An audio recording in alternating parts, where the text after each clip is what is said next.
On a le texte. Donc, bonsoir. Bonsoir. Alors que l'étude soit Lilou Nishmat, Imi, Morati, Marat, Simcha, Batester. C'est le jour du Yortzeit de ma mère. טוב. כל מה שהתשובה מתעמקת יותר, הולכת יראת המוות ומתמעטת, עד שפוסקת לגמרי. Qui veut dire, plus on s'approfondit dans la pensée de la teshuva, plus la crainte de la mort va en s'affaiblissant, jusqu'à que finalement elle disparaisse totalement.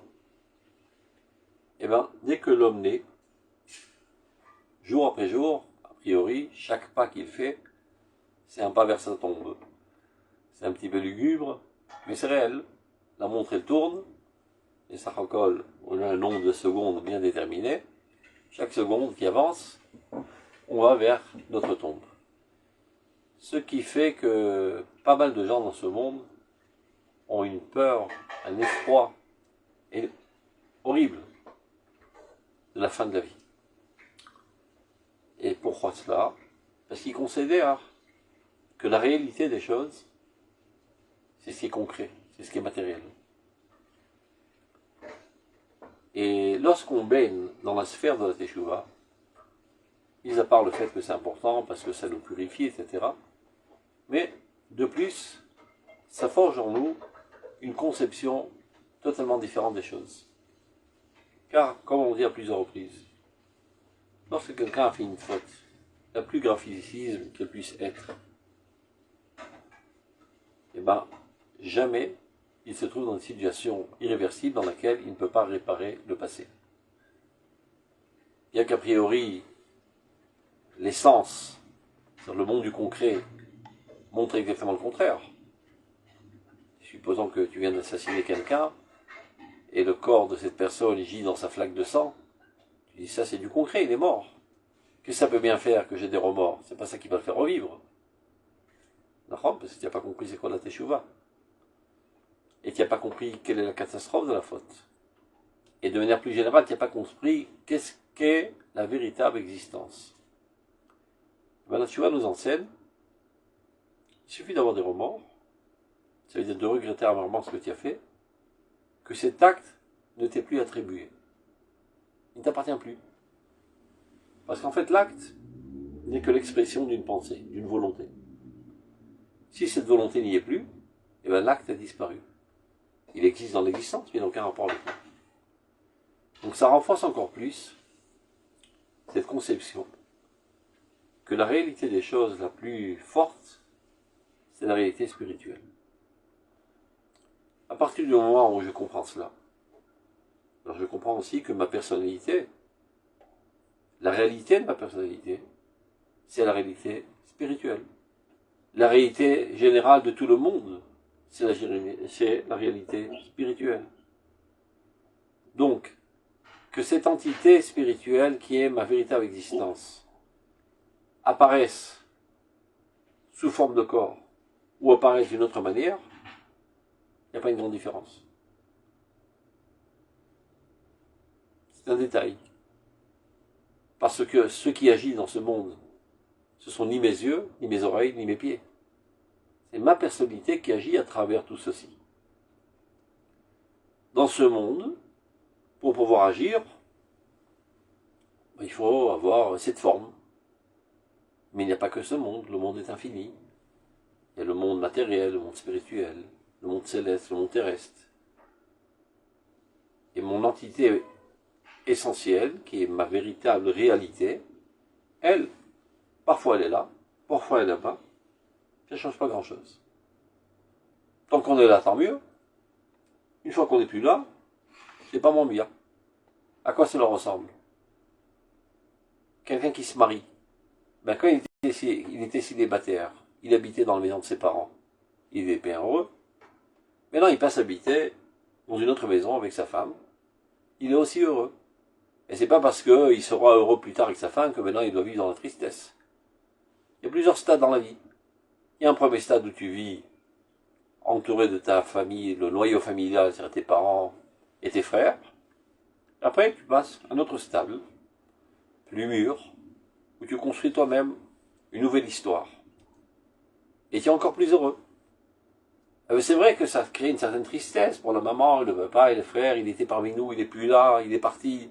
Des fois, il y a des larmes qui coulent le jour du mariage, etc. Non, on peut comprendre ces sentiments. Mais ils n'ont pas véritablement de sens. C'est pas qu'il y a un amoindrissement de la vie, mais au contraire, un renforcement de la vie qui apparaît sous une forme bien plus élaborée. Et bien c'est comme ça qu'il peut considérer le passage de la vie dans le corps vers la vie sans corps. Quand tu comprends de cette manière, tu n'as pas peur de la mort. C'est comme un enfant, le jour de sa bar mitzvah, il dit messieurs, dames, il fait un beau discours. Aujourd'hui, sachez que j'enterre mon enfance. Et je rentre dans l'âge adulte. Après plus tard, il dira aujourd'hui, j'enterre mon célibat. Et je rentre dans l'âge mûr de construire une famille. Mais où elle a disparu cette enfance? Elle est partie intégrale de sa personnalité. Seulement maintenant, l'aspect le plus mis en valeur, c'est le fait qu'il soit adulte, mais qui est construit sur un étage inférieur, qui est l'étage de l'enfance qui est encore en lui.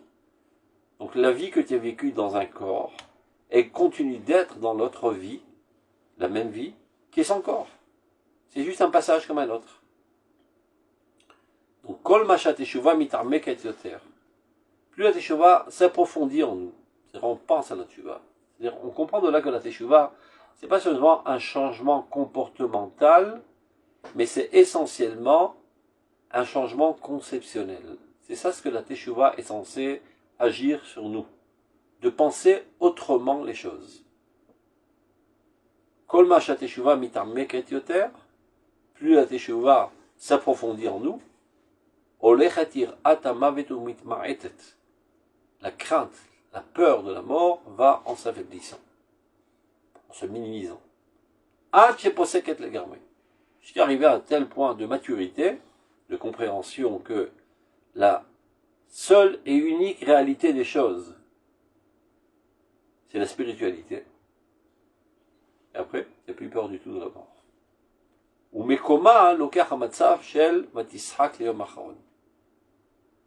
Dans Eshetraïl, il y a un psuki qui dit elle rira le jour dernier. Elle rira de la mort. Il y en a qui sont effroyés de la mort. Elle rit de la mort. Ça ne lui fait pas peur. C'est une grande femme, intelligente, spirituelle. Donc à la place de cet effroi, de cette peur, ça se remplace par Batisrak Liyom Acharon. Et il explique maintenant. Ametziut aruchanit shebehavaiyato amitit shel adam. L'existence spirituelle qui est dans l'essence réelle de l'homme. Kametziut aruchanit shel haolam kulo. Tout comme l'existence spirituelle du monde entier. Tofeset et blitata arishuma.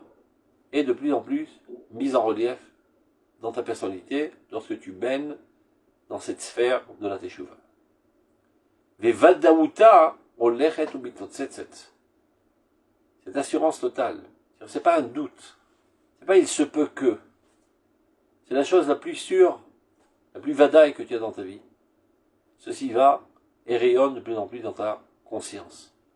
Va mavet oved et chemo. Et alors la mort perd son nom de, a priori, de fin. Vous voyez parfois dans des enterrements, les gens qui sont autour de la tombe, ils sont tout jeunes de peur, parce qu'ils s'imaginent dans le trou. Pas de quoi avoir peur. Il n'y a pas de quoi avoir peur.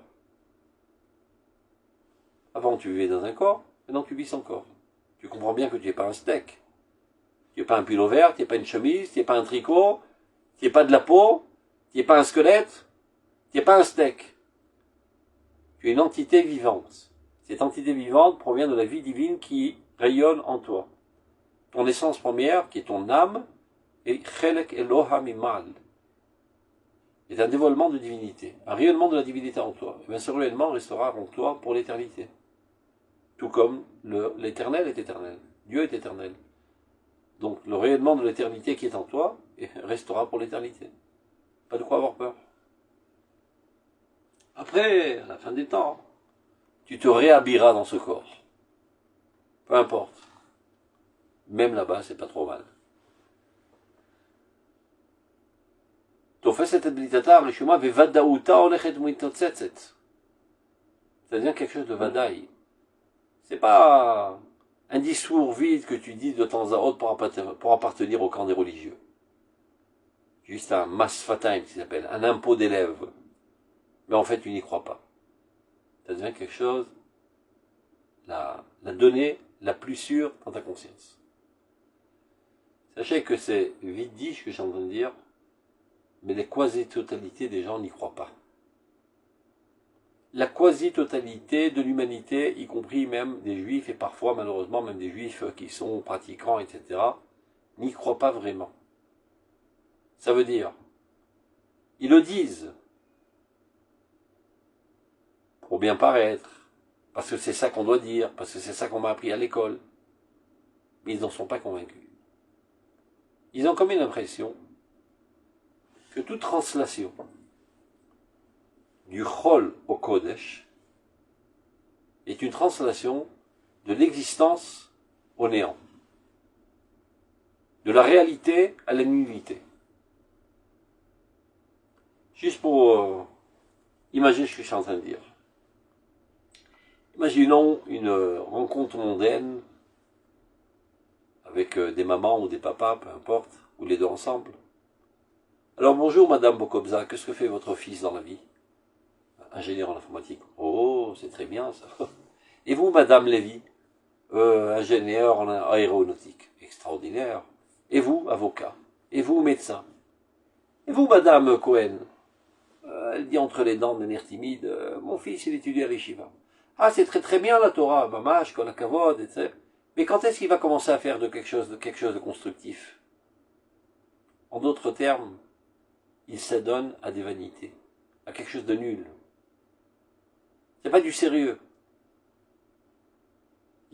Il vit dans des fantasmes, dans des rêves, dans des pensées déconnectées de l'existence. Et bien, cette réaction est due au fait que les gens pensent que la matière, c'est ça la réalité. La spiritualité, c'est du vent.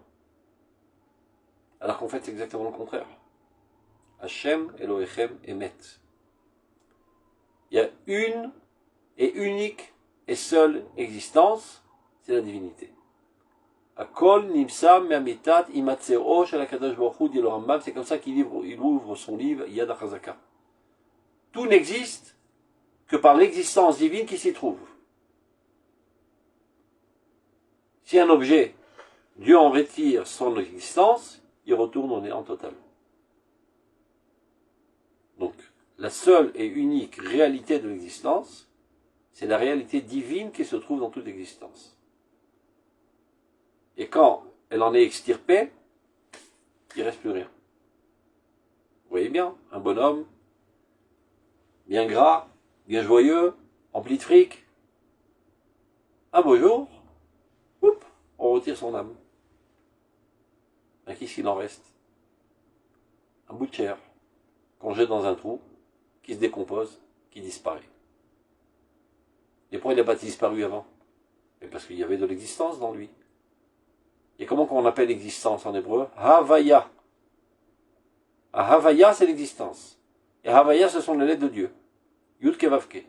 Et c'est pour ça qu'on l'appelle Yud Kevavke. Le verbe en hébreu lehavot veut dire faire être. Donc Dieu, la source de tout être, c'est lui qui fait être constamment les choses. Yehave, il fait être constamment. Et quand il s'en retire, il n'y a plus rien. Donc, quand tu baignes dans cette atmosphère de la pensée de la Teshuvah, petit à petit, tu te familiarises avec ce contexte. Tu le vis intensément. Et finalement, tel devient ton regard envers toute autre chose. Même quand tu analyses événements politiques. Peu importe qui a dit quoi, ça n'a aucune importance. Tu analyses les idées qui s'entrechoquent. Parce que c'est ça l'existence. Alors aujourd'hui, M. Derry a dit que si on laisse pas, on formalise pas le fait de déserter, je casse le gouvernement. Et l'autre il dit, si vous vous enrôlez pas, ça sera la guerre civile. Je m'en fous que ce soit Derry, que ce soit M. Golan, ça n'a aucune importance. Ce sont des idées qui s'entrechoquent. L'individualisme religieux contre le collectivisme. C'est ça ce que je vois directement, par défaut. C'est ça la véritable existence, qui parfois incarne cette personnalité, parfois incarne une autre personnalité, mais c'est ça qui gère l'existence, ce sont les idées. Donc si tu veux avoir une influence réelle sur l'existence, tu dois émettre des idées. Et les idées d'elles-mêmes feront bouger l'histoire. Ce ne sont pas les armes qui gagnent, ni la brillance politique, ce sont les idées, la démarche des idées. Toute l'histoire, c'est un engrenage constant d'idées qui s'entrechoquent, qui s'harmonisent, qui se contredisent, qui se complètent. Plus tu baignes dans la sphère de la Teshuvah, plus tu appréhendes l'existence de cette manière, et plus tu vis véritablement la réalité des choses. Et tu ne vis pas dans le brouillard, dans un pseudo-monde. C'est ça le véritable monde. C'est ce qu'il a dit. L'existence spirituelle qu'il y a dans son existence réelle, comme l'existence spirituelle qu'il y a dans le monde entier, fait cette edblitata. Devient de plus en plus en relief dans ta conscience. Tu en es conscient et tu en es assuré à 1 milliard %, qu'il n'y a que ça qui existe. Tout le reste sont des formes d'expression. Et alors, Amav Ovedet Shavo, la mort, si tragique qu'elle paraît, perd son nom. Perd et morao palatsuto, sa crainte. Veishiut aichida, olechet ou mitgadelet. Et c'est comme ça que ta personnalité va grandissante. Nichneset betochen aklali shalouma. Et petit à petit, tu t'intègres totalement dans la collectivité de la nation. Car elle est éternelle. Le peuple d'Israël est éternel. Les individus ne sont pas éternels au niveau du corps, au niveau de ce monde-ci. Ils disparaissent, ils se dissoudent dans leur tombe. Mais Am Israël Chai Vekayam, plus tu es conscient du fait que ta véritable personnalité, en fait, c'est la personnalité collective éternelle qui s'appelle Knesset Israël, ou bien qui s'appelle Ashrina. Ani Vao Oshiana Zeshem Ashrina. C'est ça mon être, c'est ça mon moi. Donc, les joies de la nation, c'est ma joie. Les tristesses de la nation, c'est ma tristesse. L'avenir de la nation, c'est mon avenir. Durant ma vie, dans ce corps, j'ai eu un impact sur la nation, je l'ai fait avancer dans ce domaine, dans un autre domaine. Cette empreinte que j'ai mise sur la nation restera pour l'éternité, c'est ça mon éternité. Donc que je continue dans un corps, je continue sans corps, peu importe. On voit ça par exemple lorsque Abraham Avinu s'apprête à aller égorger son fils Yitzhak. Alors il dit à Eliezer, attendons-le ici avec l'âne, on va, Venashuva Elechem, n'ayez crainte, on reviendra vers vous. Comment ça on reviendra vers vous? Il sait très bien ce qu'il va aller faire là-bas. Il va aller égorger son fils. Donc je reviendrai vers vous. Non, un petit détail insignifiant. On reviendra vers vous, nous deux. Moi avec corps, lui sans corps, aucune importance. L'âme d'Yitzhak, son œuvre gigantesque, continuera d'agir pour l'éternité, dans le monde céleste et dans notre monde aussi. Elle continuera d'agir. Tzadikim, bemitatam, nikraim, hayim. Vereshaim, vechayim, nikraim, metim. Disrazal. Les tzadikim, même quand on a l'impression qu'ils sont morts, parce que tu vois, ils sont sous terre, ils sont encore vivants. Ils agissent. leur impact, leur enseignement, leur élévation de leur entourage se propagent constamment, comme des vagues, par le biais de leurs élèves, par le biais de leurs écrits, et par la continuation de l'activité de leur âme dans le présent, pas seulement ce qu'ils ont fait dans le passé, ce qu'ils ont ensemencé, qui continuent d'agir. Dans le présent, maintenant, ils continuent. Celui qui toute sa vie durant, dans son corps, se souciait de l'avancement du peuple d'Israël, c'est pas parce qu'il a quitté ce monde-ci que maintenant il s'en fout. C'est l'intérêt essentiel de sa vie, le peuple d'Israël, l'avancement de la Géoula. Donc qu'il soit là ou qu'il soit là-bas, aucune importance, il continue de vrai exactement de la même manière. Ben, comment ça marche? C'est pas de la magie noire. Il vient, il incite des personnes, il les motive. Mais comment? On parle pas avec les morts, vous me direz. Pas besoin de parler avec les morts. Parfois, tu as une pensée d'idéalisme qui s'éveille en toi. D'où provient-elle? C'est ton rabbin qui te l'a soufflé dans l'oreille. Tu n'en es pas conscient. Tu penses que ça vient de toi-même. Tu te dis, mais quel moustique t'a piqué? Eh bien, le moustique, c'est mon rabbin. Mechila Mekvoto. C'est lui qui me suscite. Avec sa fourche, il me pique dans les fesses constamment pour continuer d'œuvrer. Il vient sous forme de rêve, il vient sous forme de pensée, il vient sous forme de renforcement de ta personnalité, de ta volonté. Il continue d'agir. Ici, il ne peut pas agir dans un corps, mais il a ses antennes.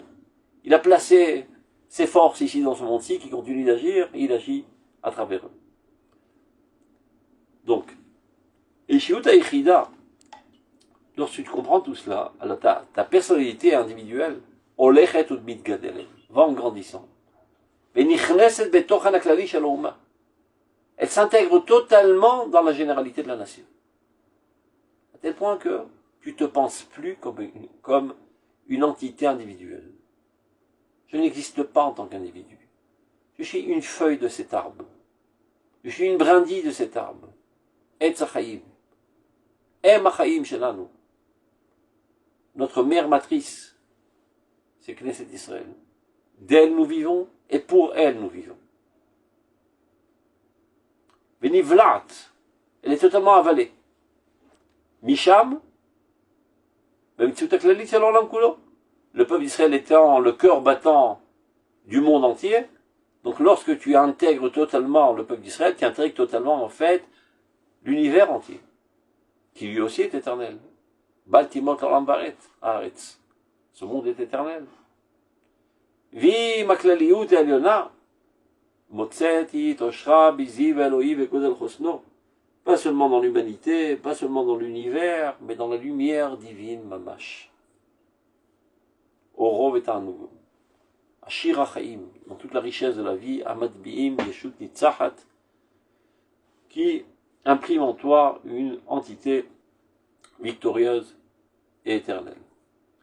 Je voudrais juste revoir avec vous, pour compléter cette pensée, ce qu'on avait déjà vu dans le chapitre 9, paragraphe 1.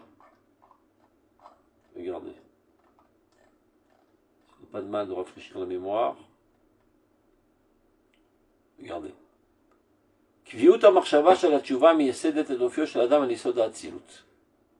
Le fait d'être fixe dans la pensée de la teshuva.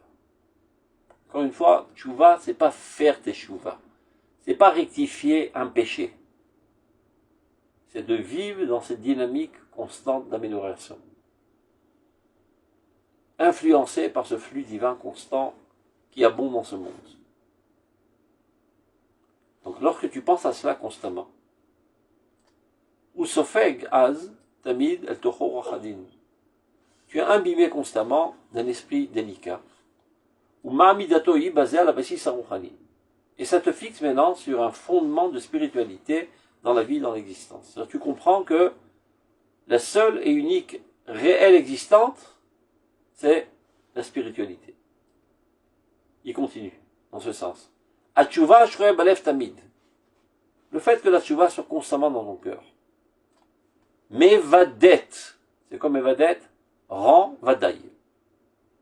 T'amène à une certitude. C'est pas quelque chose que tu récites machinalement. C'est quelque chose de profondément ancré dans ta conscience avec une certitude totale. mevatet la adam, et ha'erech hagadol shel ha'chaim haruchonim.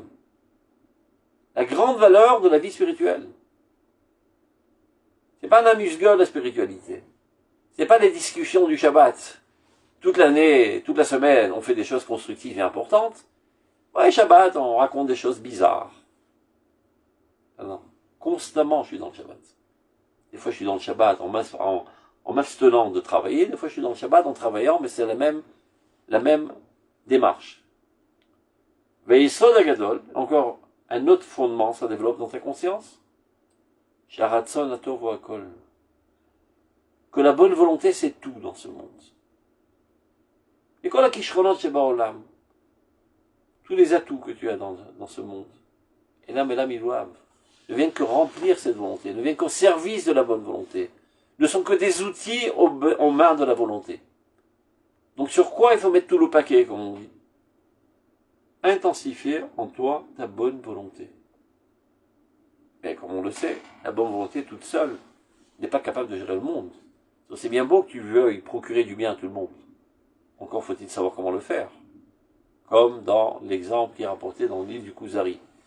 Le pharmacien a traîné, n'est pas arrivé aujourd'hui, et la porte de la pharmacie est fermée. Alors il y a une queue interminable de malades qui attendent avec impatience. Quand est-ce que ce pharmacien arrive? Il n'arrive pas pendant des heures. Sinon, quelqu'un qui est amoureux fou de tout le monde, et qui a une compassion profonde avec la souffrance des autres, eh ben il prend un marteau, il casse la porte, il se met derrière le guichet, là, il commence à distribuer des médicaments à tout le monde. Allez-y, prenez. Il a de la très bonne volonté, Nachman. Ils vont tous arriver au cimetière. Il ne suffit pas d'avoir que la bonne volonté, encore faut-il aussi connaître la science.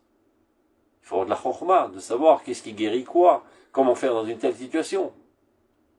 Donc, évidemment, l'élément le plus important et le premier, c'est la bonne volonté. Alors, pour qu'il puisse réussir son œuvre, il faut qu'il ait des outils. Un des outils, c'est la sagesse, la connaissance, l'intelligence. Mais ce n'est pas l'essentiel, ce n'est qu'un outil aux mains de la bonne volonté. Et comme je le répète pour la millième fois, aujourd'hui, Baruch Hashem, grâce au développement de l'intelligence artificielle, on comprend ça davantage. Et vous voyez, l'intelligence artificielle, elle est vraiment très futée. Elle comprend tout. Et très rapidement, à une vitesse vertigineuse, qu'aucun homme ne peut entrer en concurrence avec elle. Et malgré tout, ce n'est pas un être vivant qui veut le bien. C'est une machine. Évidemment qu'on doit s'en servir. Mais qui doit s'en servir? L'homme bon. C'est une machine comme une autre. Et bien la cervelle, l'intelligence, c'est une machine comme une autre. Et tu vois, on peut performer de manière artificielle une machine plus élaborée que la tienne même.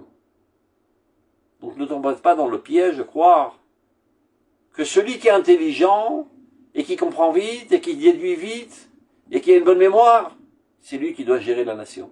Non. Celui qui cherche le bien. Évidemment, s'il cherche le bien et il est idiot, ça ne mènera pas à grand chose. Qui cherche le bien d'abord, qui veut le bien, après qui apprend comment réaliser ce bien à l'aide de cet outil qui s'appelle l'intelligence. Donc, on retourne à notre paragraphe. On ne va pas réétudier toute la pisca, c'était juste pour m'ajouter ce qu'il a développé ici. Donc on est...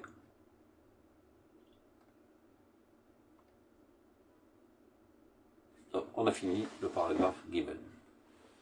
Alors, c'est un effroi. Mitpalet, c'est... avoir peur. Si vous avez un synonyme bien plus fort que peur, c'est ça. Je ne sais pas comment le dire. C'est horreur. Effrayé, terrifié. L'effroi. Voilà. L'épouvante. L'épouvante. Épouvantable. Voilà. Il est épouvanté. Oui, l'épouvante, d'accord. Donc, à Mavet, la mort perd son nom, et avec cela, sa peur et son effroi. Son effroi, son épouvante, je sais pas comment dire. Vous avez compris. Tov. Dalet. Malach kol hayesh hu banouy al yesod hateshuva. C'est-à-dire la démarche de toute existence, tout ce qui existe dans ce monde, est fondée sur le fondement de la teshuva. Il va expliquer. Ahavayot. les existences. Tout ce qui existe dans ce monde. Tout ce qui est concret dans ce monde. Midgalot betur yerida me Elohiyut ve'olamiyut. Nous, on a comme l'impression que ce qu'on touche, qui est concret, ça c'est du yesh. Ça c'est de l'existant. À tel point, avec beaucoup d'effronterie, on ose dire yesh me'ain. Le monde a été créé, yesh, qui veut dire que ça existe, de l'inexistant. Mais c'est qui cet inexistant qui a créé l'existant? C'est le super existant, c'est Dieu. Donc a priori, c'est un blasphème de dire yesh me'ain. Cette existence, cet objet, je sais pas, ce cheval, cette vache, cette pierre, cet arbre, existe et a été créé par l'inexistant, me'ain. Ça, c'est une approche totalement erronée. En fait, a été créé par le grand yesh, qui est tellement grand, ce yesh, que je n'arrive pas à le percevoir. Donc il est tellement éblouissant que je n'y vois rien. Comme si qu'il y a le soleil devant mes yeux, bah, c'est tellement éblouissant que je vois noir. 2 secondes.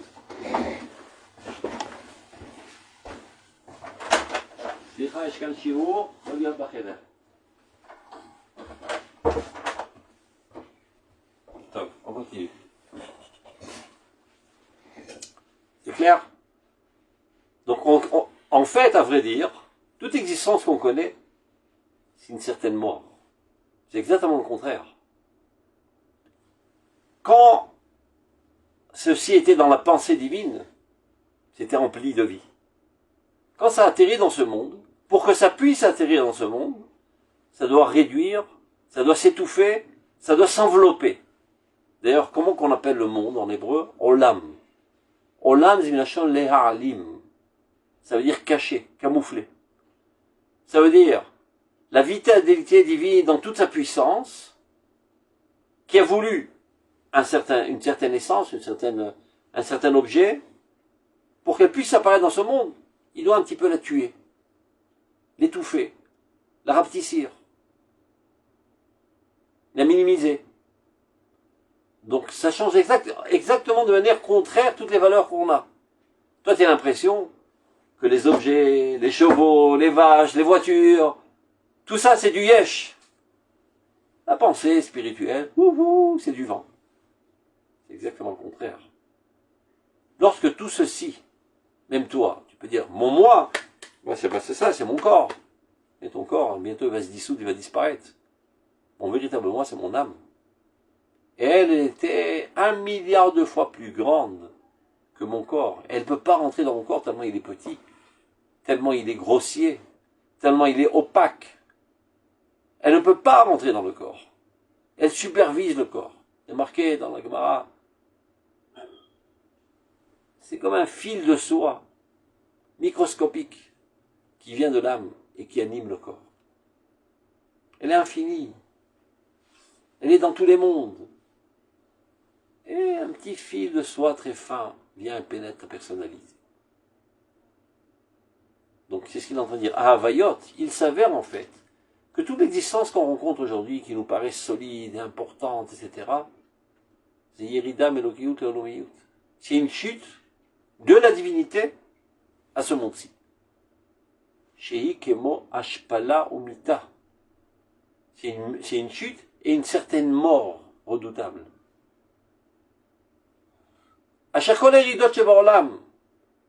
Toutes les chutes dans le monde qu'on connaît. Midarga les Darga, par exemple. Il était hier le chef d'état-major, il était dissuadé de son rôle, sans aucune association politique actuelle, et on l'a rendu un simple soldat. Oh, quelle chute, quel drame. Eh bien, tous les chutes de niveau à un autre niveau qu'on connaît. Meribou Kisharon, Vekinyan, et Miyut Kisharon, Vekinyan. Comme quelqu'un qui a énormément d'atouts, etc. Et un jour, malheureusement, il a eu, je sais pas, une hémorragie cérébrale, il a perdu toute sa mémoire, toutes ses capacités, etc. C'est une chute dramatique. Loïchoula. Tous ce genre de chutes ne peuvent pas ressembler, n'ont aucune commune mesure avec la chute de la création. C'est ce que nous, on appelle la création, qui apparaît a priori, c'est quelque chose de... Finalement, il y a quelque chose qui apparaît de solide, d'important. C'est une mort. C'est une chute. Mais, tout ça est dans le projet divin. On va pas pleurer, on va pas faire Tisha B'Av le fait qu'on ait un enfant qui vient de naître. Et on va pas faire la fête quand quelqu'un meurt. Parce que selon ce qu'on vient de dire, alors, on devrait s'endeuiller lorsqu'un enfant vient de naître, et faire la fête quand quelqu'un meurt. Non. Chaque fois, chaque chose en son temps. Dieu a décidé que cette âme doit apparaître dans ce monde, et c'est vrai qu'elle étouffe un petit peu, elle est retrécie, mais c'est ça sa mission. Et quand elle va se mesurer avec tous les problèmes et les complexités de ce monde, elle va ressortir victorieuse, et elle en ressortira encore plus grande que ce qu'elle était avant d'avoir chuté dans ce monde. Donc ça c'est le projet divin. Tout est évalué avec un équilibre suprême que Dieu fait pour établir la justice dans ce monde. Qui est tout évalué avant que tout ne soit créé. C'est-à-dire, tout était dans le projet divin, tout est calculé au micron près. Ce n'est pas une faille ou un bug du projet divin. Tout est calculé. Le monde est construit avec chesed. Olam chesed ibané, avec la bonté. Mishum midat gvura, adin. Il faut les deux. Chesed et gvura. Gvura, c'est la rigueur. Ça veut dire, on ne peut pas gérer le monde avec du chesed. Il faut aussi rentrer dans des normes bien déterminées. Par exemple, je veux vous donner énormément de chesed. Mais vous n'êtes pas à la mesure de recevoir cette intensité de chesed. Finalement, elle vous étouffe. Elle vous noie dans le chesed. Il faut savoir retrécir mon chesed avec beaucoup de gvura, beaucoup de courage et de rigueur, et la mener à la mesure adéquate du réceptacle. Comme l'exemple que je donne toujours, une maman qui aime beaucoup son bébé, et qui commence à lui donner le biberon, et à chaque fois que le bébé suce sa tétine, et c'est elle qui a un plaisir intense. Comme c'est bon. Donc elle est tellement contente qu'elle va lui déverser une tonne de lait dans le ventre. Mais il va exploser ce bébé. Donc il faut savoir contrôler ton chesed, le minimiser à la mesure de la capacité du réceptacle. Donc Dieu c'est pareil. Dieu il est cool au chesed. Il abonde de bonté, de volonté de donner. Oui mais on ne peut pas tout recevoir. Ça va nous faire exploser. Donc lui aussi, il est Kovesh et Titzro. Bekvura. Ezeu Gibor Kovesh et Titzro. Ça, c'est quelque chose qu'il faut savoir dans toutes les relations interpersonnelles, les relations parentales avec les enfants, l'homme avec sa femme, la femme avec son homme, etc., etc. Sans Chesed et Gvura, on ne peut rien faire avancer dans ce monde. Tout commence par le Chesed, c'est-à-dire cet élan de bonté, mais après, il faut savoir freiner, combien donner, tous les combien de temps, à quelle mesure, au compte-gouttes, etc., pour que ce soit constructif et non pas noyant. Donc même la création du monde, Dieu a dû retrécir, se retrécir, ne pas donner tout ce qu'il voulait donner, sans quoi le monde n'aurait pas pu supporter, tout aurait explosé. Donc Dieu se condense dans une moustique, se condense dans une vache, se condense dans un homme. Ça c'est la Gvura et le Kit, Kovesh et Titzro. Ça commence du Chesed, on a Chesed Ibané, il veut abonder de bien dans ce monde, mais Yesh Gam Midat Gvura, la Din. Et donc c'est ça ce qui est dit dans le début du Bereshit, Ruach Elohim Rachef et Antener Maim. Ruach, l'esprit de Elohim, Elohim c'est Midat Adin, c'est-à-dire la rigueur, la précision, et Maim, l'eau, ça abonde, ça abreuve, ça arrose, ça symbolise le Chesed. Omlam, Yeridazu, Alo Yesod Aliyah et le Nagnuzba. Cette chute dont on vient de parler et qu'on a même nommée de mort, qui est toute création en fait. Il y a en fait une chute pour mieux rebondir. Mais les Flesseders Manimi, ça c'est pas un bug, c'est pas une faille. Tout a été prédit à l'avance, Dieu a bien conçu son monde, il a bien programmé son monde. Avant bien que le temps n'existe, avant que toute créature existe, tout était déjà dans sa tête, dans sa pensée. Aria Aliyah Krucha Kvarba. Ça veut dire, tu as l'impression que c'est une chute. En fait, c'est une montée qui commence par une chute. C'est comme les montagnes russes. Petoum Rabba Shal Mishpat Varre El Shal Zdaka Yerda Vishaku. Donc le Mishpat, c'est encore une fois comme le Din, et le Zdaka c'est comme le Chesed, s'embrassent l'un l'autre, se complémentarisent l'un l'autre, pour faire avancer le monde dans son bon sens. Volchim Advarim Umidbaririm, c'est ainsi que les choses vont s'éclaircissant petit à petit. Shavim Leitanam, et finalement ils retournent dans toute leur vigueur, Beyeter Seet, Beruach Adam, avec encore plus de puissance dans l'esprit humain. Shateshuva Echelko Venachalato. Et ceci s'est fait grâce à la Teshuva. Encore une fois, c'est pour recadrer la Teshuva dans le contexte universel. Cessez, dit le Rav Kook, d'étrangler la Teshuva au niveau humain dans ces petits bobos spirituels et religieux. Voilà, j'ai fait un petit péché, oh là là, quelle année ils vont me ramasser, alors on va demander pardon au bon Dieu, pour ne pas qu'il me frappe trop fort, etc. C'est une profanation du concept de la Teshuva. La Teshuva, c'est le vecteur qui fait avancer l'existence entière. Entre autres, ça passe aussi chez toi. Et même tes chutes, intentionnelles ou par erreur, aussi font partie du processus de ta progression. Tu as chuté, ça arrive. Et personne ne viendra te dire pourquoi tu chutes. Parce que l'homme, dans sa définition même, il est faillible. Le monde est faillible, l'homme est faillible. Le problème, c'est pas que tu es chuté. Le problème, c'est qu'après que tu es chuté, tu désespères et que tu te dis, bon, si je suis chuté, alors je suis un nul, alors je continuerai toute ma vie à ramper à terre. Non, relève-toi de suite. C'est en cela qu'on viendra vers toi avec une exigence, de ne pas t'être relevé de suite. Le fait que tu es chuté, ça arrive à tout le monde. Ça n'existe pas dans ce monde, un tzaddik qui ne fait que du bien et qui ne faute jamais. Et même quand il fait du bien, dans son bien, il y a toujours une partielle de saleté. Qu'on épure constamment, mais c'est jamais parfait. Il n'y a que Dieu qui est parfait. André Néer disait la perfection de l'homme, c'est sa perfectibilité. Bidiouk, Ishtalmut. On n'est pas dans le monde de la Shlemut, mais dans le monde de la Ishtalmut. Dieu, il est dans la Shlemut. Nous, on est dans la Ishtalmut. Alors on dirait, d'abord, Dieu manque la Ishtalmut. S'il a seulement la Shlemut, il n'a pas d'Ishtalmut. S'il a de la perfection, donc il n'a pas de perfectibilité, donc il a un manque. Il a de la perfectibilité grâce à nous. Et en cela, on dit, tu nous oses l'Elohim.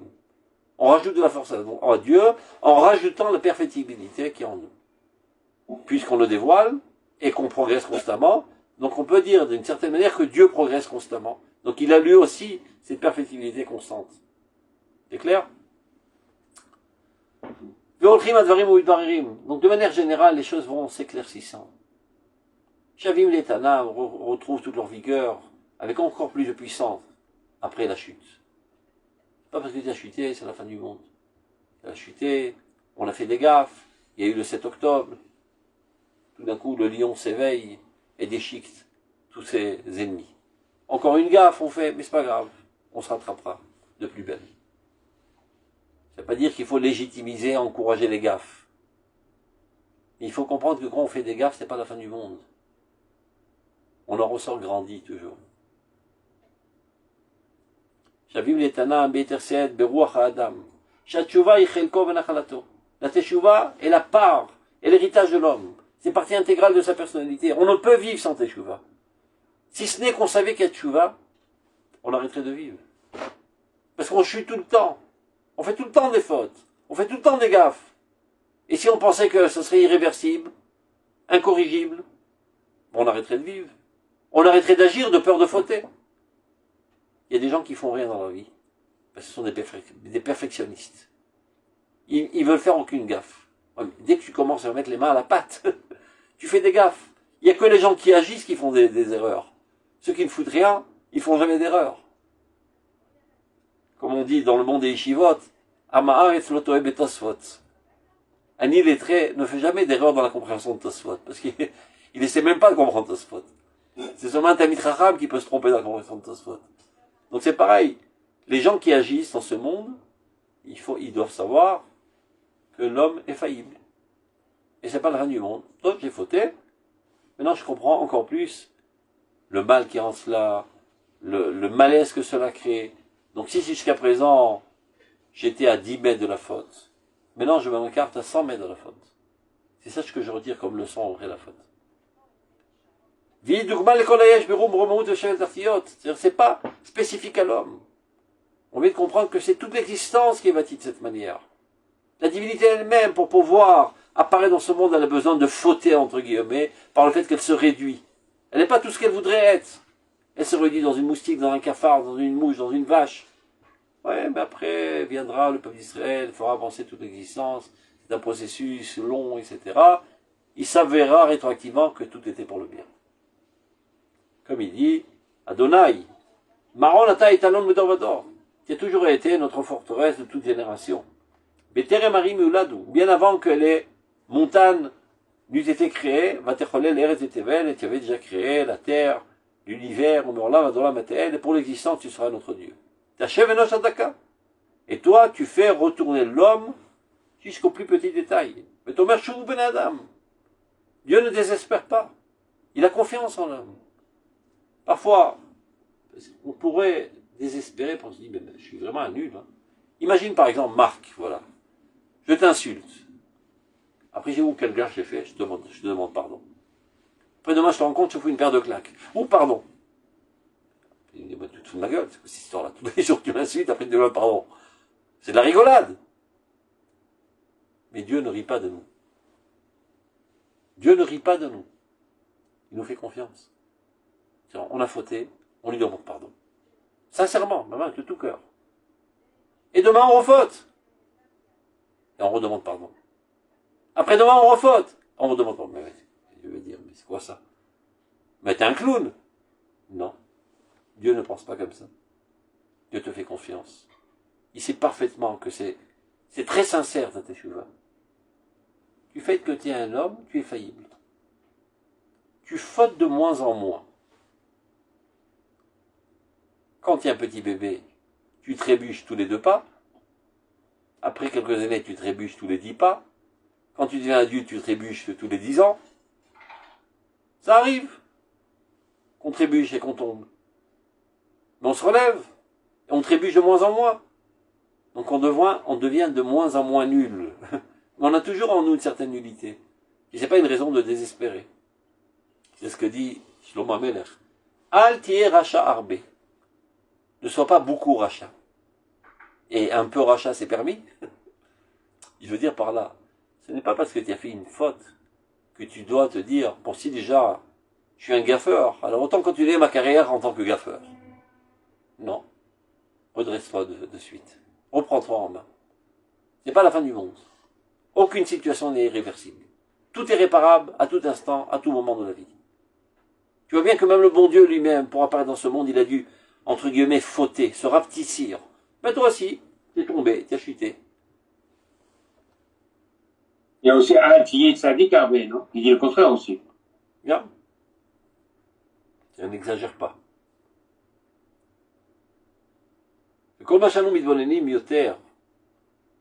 Maintenant, plus on s'approfondit à comprendre, on observe.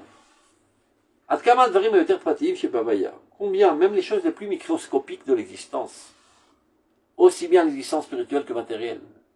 Yesh bahem mishum ze'irut vekimut shel kol haklalim. C'est-à-dire, tout ce qui se trouve dans le macro se trouve aussi dans le micro. Les mêmes forces d'attraction et de répulsion qu'on voit entre les astres, ben c'est exactement pareil qu'il y a dans chaque atome. La force végétative qui fait grandir un grand cèdre, c'est la même force végétative qui fait grandir une petite feuille de rien du tout. Dans ton DNA, il y a tous les messages qu'il y a dans tout le corps. Dans les choses les plus microscopiques, il y a tous les principes de toute la grandeur. Et c'est pareil au niveau de la spiritualité. Les grands idéaux de la Torah, ils apparaissent dans les petites halachot. Quand tu t'approfondis sur une petite halakha, et tu essaies de comprendre quel en est le sens, quel en est l'objectif, tout d'un coup saute à ta tête tout ce que tu as appris en Emouna. Tu dis, ah, c'est extraordinaire, hein, comment Dieu a fait les choses. Tous ces idéaux grandioses, comment il les a fait apparaître dans ce petit acte microscopique. Dit le Rav Kook, dans chaque mitzvah, Mitlachassim millionné kubikim shel idealim nisgavim. C'est un miracle. Ça veut dire, tu peux écouter 1 milliard de conférences enthousiasmantes qui t'élèvent vers la sainteté, la pureté, etc. Ça sera moins efficace que faire une petite mitzvah. Il dit, comment c'est possible? C'est juste un cube de cuir là que j'ai mis sur mon bras. Alors que là, j'ai été enthousiasmé, j'ai été enrichi intellectuellement, etc. Ben, je vous donne un exemple très simple. Tu peux avoir une table dressée avec 1 kilomètre de poulet rôti et de frites et tout ce que tu veux. Ça a une valeur nutritive. Eh bien, vient un scientifique, il condense toute cette valeur nutritive dans une capsule. Aval. C'est comme ça qu'on vit, on va dans l'espace. On mange pas du poulet rôti, on avale des capsules. Il dit comment, quand j'étais chez moi, ma femme préparait une dinde farcie, etc. Avec cette capsule de vivre, c'est exactement la même valeur nutritive, et 10 fois plus. Sachez, c'est ce qu'ils ont fait à nos soldats pendant la guerre. Ils leur donnaient des petits, soi-disant des mamtakim, comme ça, comment, je sais pas comment on appelle ça en français, des sucreries. Une petite barre de chocolat, un truc comme ça, dans lesquelles il y avait une valeur nutritive et de vitamines, avec laquelle tu peux tenir 2 jours sans avoir faim. Une fois par erreur, je suis allé manger chez mon fils. Il m'a dit, regarde, j'ai rapporté ça de la guerre, tu veux goûter? Alors, j'ai dit, oh, pourquoi pas, j'ai pris un café, j'ai avalé tout le truc. J'ai eu un mal de ventre pendant 3 jours. C'est explosif, c'est pas de la nourriture. C'est un explosif nutritif, cette chose. Et ben la mitzvah, c'est un explosif nutritif spirituel. Dieu a condensé des milliards d'idéaux dans une seule action. Oui, ça c'est la force divine. Donc tout ça pour dire que même dans les choses les plus microscopiques, on retrouve les choses les plus grandes, mais qui sont condensées. Donc on voit que c'est comme ça dans le monde matériel, et c'est aussi la même chose dans le monde spirituel. Kol koten, yeshbot selim shel godel pour mekishuto. Toute petitesse, on retrouve des traces de la grandeur. Alors, donc on n'a pas de quoi être émerveillé du secret de la teshuva, qui est capable de pénétrer dans les plus profondes fibres de l'homme, dans toutes ses pensées, dans toutes ses actions, et tout réparer. Dire, bon, une petite action insignifiante que j'ai profanée, c'est pas la fin du monde, non? Ça peut faire. Globalement, j'aime bien le bon Dieu. Globalement, pas globalement. Ce que tu viens de faire, tu as fait sauter la fusée en l'air. C'est comme si quelqu'un il est dans un engin spatial, très sophistiqué, qui a coûté des centaines de milliards, etc. Dis-toi, il y a plein de fils dans cet avion-là. Il y en a 2, 3, il prend un petit canif, il coupe un petit fil. Et tout d'un coup, rien ne marche plus. Mais pourtant, l'idée y est, on est là, dans l'espace, on a une bonne volonté, etc. Ça marche plus. Il y a un petit fil qui est coupé, ça marche plus.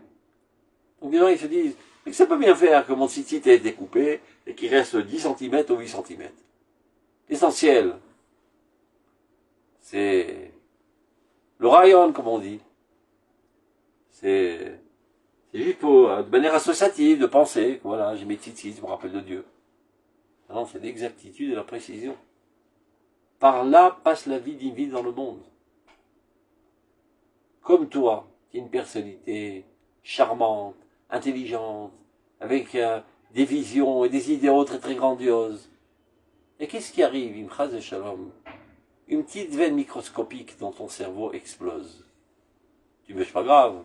Bah t'es bichichim. C'est même pas 1/1000e de ma personnalité. Allah alecha. Tu n'es plus fonctionnel. Pour que la vie puisse réussir en toi et s'exprimer dans toute sa richesse, ça doit passer par tous les plus petits détails, dans la précision la plus microscopique. Ben c'est ça la précision de la halakha. Comment faire arriver la vie divine dans ce monde, qu'elle me pénètre et qu'elle se propage de moi vers Klal Israël et de Klal Israël dans l'humanité entière, de l'humanité dans tout l'univers. Et la teshuva, c'est réparer les petites coupures qu'il y a eu dans les veines microscopiques. Et tu dis, voilà, ce péché, c'est comme ça qu'on le repart, ce péché, c'est comme ça qu'on le repart. C'est une science. C'est-à-dire, toute la grandeur, on la retrouve dans la petitesse microscopique. Dit le Rav Kook dans Rota Torah. De la même manière qu'on dit, Magadlou Marasecha Hashem. Oh mon Dieu, combien sont grands tes œuvres. on doit dire aussi Makatnu Ma'asecha Hashem. Combien sont petites tes œuvres? C'est-à-dire comment tu as réussi à rentrer ta sagesse infinie dans les choses les plus microscopiques. Tu vois une petite fourmi, là, des fois tu t'ennuies, tu l'observes, tu dis comment ça marche, ce petit truc là? Elle a une petite cervelle, un petit cœur, un petit machin, elle a ses envies, elle a ses peurs, elle s'organise, elle met de la nourriture de côté, mais elle est toute petite. Et une fourmi, c'est énorme par rapport à une cellule, et par rapport à un atome. Et que tu prends un atome, et tu le fais grandir 1 million de fois, et tu vois comment ça marche. Des électrons qui vont dans tous les sens, et aucun des électrons ne heurte un autre. Et la pression de ce côté et de celle-là est totalement équilibrée. Et s'il y avait un déséquilibre, 1 milliardième de seconde, tout le monde se détruirait, tout le monde se condenserait. Comment tu as fait ça? Comment ta sagesse infinie a pénétré ce monde si microscopique? Donc en observant l'existence matérielle, qui n'est en fin de compte, comme on a expliqué, une apparence de la véritable existence, qui est l'existence spirituelle, on peut comprendre comment la spiritualité gère le monde aussi. Et c'est la raison pour laquelle elle nécessite aussi la même précision. Si ce n'est plus, parce qu'elle est encore plus importante, encore plus réelle. Et sur ce passouk dit « Mi besari aheze Eloha » en observant mon corps, et la manière dont il fonctionne, la physiologie du corps, avec toutes ses précisions, etc., je peux faire une extrapolation pour comprendre comment fonctionne mon âme. Qu'elle aussi elle a cette précision, et que tout comportement inadéquat lui porte atteinte, et la tue, de manière locale, et cette maladie locale se propage, et après elle contamine les autres individus qui sont partie intégrale de ma personnalité, ma famille, mon peuple, mon humanité et mon univers entier. C'est comme ça que ça marche. Ce ne sont pas des métaphores à Botaï. Ce n'est pas de la poésie pour effrayer les gens d'être rigoureux. C'est exactement comme ça que ça marche. Si on a compris comment ça marche dans le domaine de la matérialité, qui n'est qu'une enveloppe légère de la réalité qui est la spiritualité, on peut comprendre que ça marche exactement de la même manière dans la spiritualité. C'est ce qu'il est en train de dire, on termine. Donc on n'est pas trop émerveillé, stupéfait du secret de la Teshuvah qui pénètre aussi les plus profondeurs de l'âme.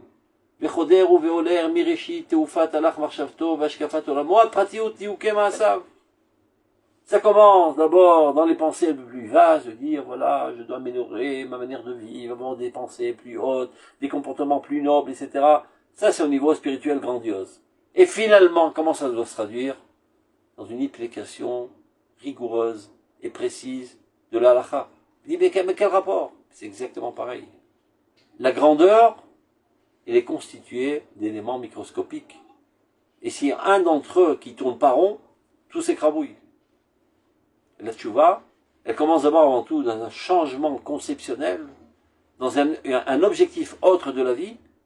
Après, ça s'exprime dans le quotidien, dans les actes les plus précis, en étant très très rigoureux, selon ce qui est marqué dans tous les plus petits détails de la halakha.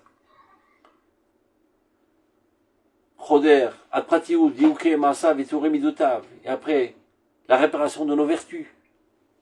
Vadvarim olchim vechozrim lepoulatam bemalacham hahistorim sheklalut ha'adam. Et c'est pas seulement à l'échelle individuelle, même dans l'enchaînement de tous les événements historiques, c'est exactement pareil.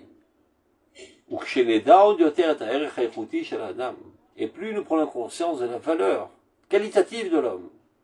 L'homme n'est pas quelque chose qui subit les événements, il n'est pas passif à l'existence, c'est lui qui est actif, c'est lui qui crée l'existence.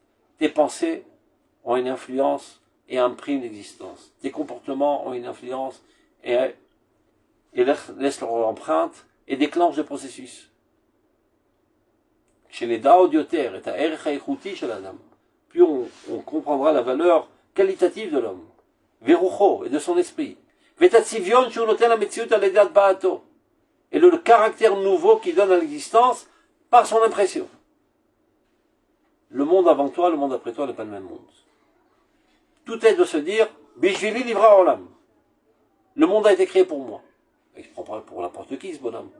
Eh ben oui, Dieu, ça fait 5000 ans qu'il t'attend. Et voilà qu'il t'a créé aujourd'hui, tu as ton rôle à jouer. Tu as une mission à accomplir. Tu dois jouer ton rôle dans l'avancement du monde. Tu peux dire, mais je suis un boulon perdu dans l'univers. Non, tu as une importance capitale et centrale. Tes pensées, tes sentiments, tes actions donneront un autre aspect au monde, meilleur. Ça dépend que de toi. Miyad Nabit Beirut à la Yachas Amazir, chez la Tshuva de la cosmite. Alors on comprend maintenant la relation qu'il y a entre ma Tshuva et moi et la Tshuva cosmite. Ça va main dans la main. L'avancement du cosmos par ce flux divin et qui passe aussi par ma personnalité sont enlacés, entrelacés les uns dans l'autre. Bemouvana Yoterachab, dans sa compréhension la plus large, Vayoteramok, la plus profonde, Vayoteram, la plus haute. Im Tshuvato Shel Adam. C'est-à-dire tout ce qu'on a expliqué de la Tshuva cosmique, etc., ça va main dans la main avec la Tshuva de l'individu.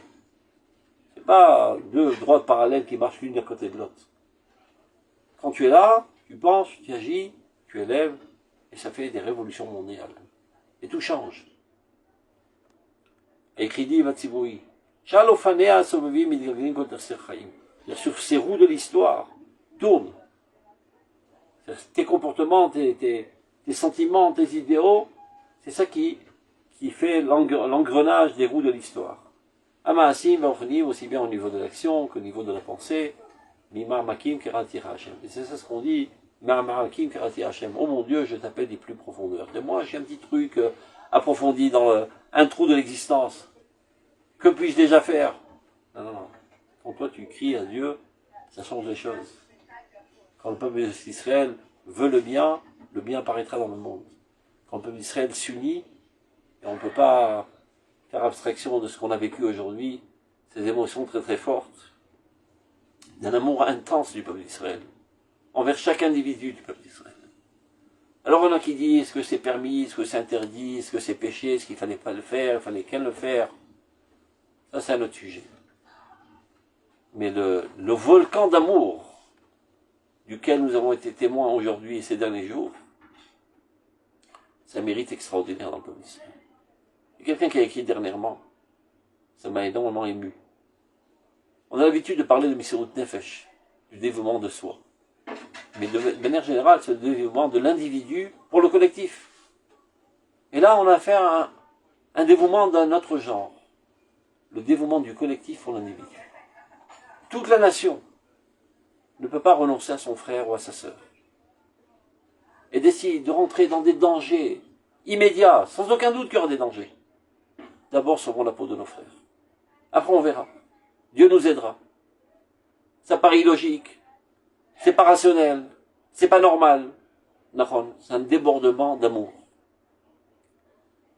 Alors, Dieu nous aidera, grâce à ce mérite. Je ne sais pas comment ça va, on va sortir de cette galère, mais sans aucun doute on sortira de cette galère. Amen. C'est pas bon, parce qu'on dit Habor Atzavim Ephraim Anachlo. Le passouk il dit, quand le peuple d'Israël était uni, même s'il est uni pour l'Arvodazara, laisse-le tranquille, dit Akadosh Baruch Hu. À plus forte raison quand il s'unit pour une cause noble, de sauver ses frères et ses sœurs de l'enfer.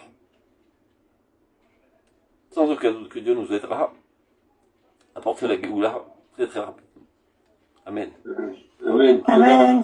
תודה רבה. חודש טוב. חודש טוב ומבורך. תודה בשורות רבה. טובות. שבת שלום. תודה רבה.